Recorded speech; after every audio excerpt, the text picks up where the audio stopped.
લાંચિયા જિગ્નેશ મોદી હાલ ઉધના જોન ઓફિસમાં સહાયક ઇજનેર તરીકે ફરજ બજાવે છે.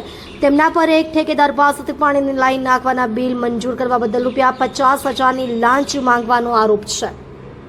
આ મામલે ફરિયાદ મળતા એસીબીએ છટકું ગોઠવ્યું હતું. એસીબીના ટ્રેપ મુજબ જિગ્નેશ મોદી ઉધના સાઉથ ઝોન ઓફિસના ગેટ બહાર લાંચ સ્વીકારતા પકડાયો. તેની પાસેથી ₹45,000 રોકડા મળી આવ્યા છે. આ પહેલા પણ વર્ષ 2021માં જિગ્નેશ મોદી રાંદેર ઝોનમાંથી ₹15,000ની લાંચ લેતા ઝડપાયા હતા.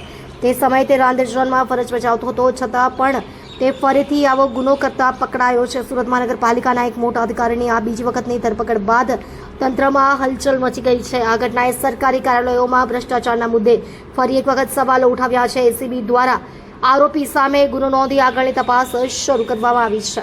એસીબીમાં ફરિયાદ મળેલી ઉધના ઝોનમાં ફરજ બજાવતા આસિસ્ટન્ટ ઇજનેર જિગ્નેશ મોદી, જેઓએ ફરિયાદીને પોતાનું પાણી અને ગટરના જોડાણનું જે કામ હતું એના અવેજ પેટે ₹45,000ની લાંચની માગણી કરેલી.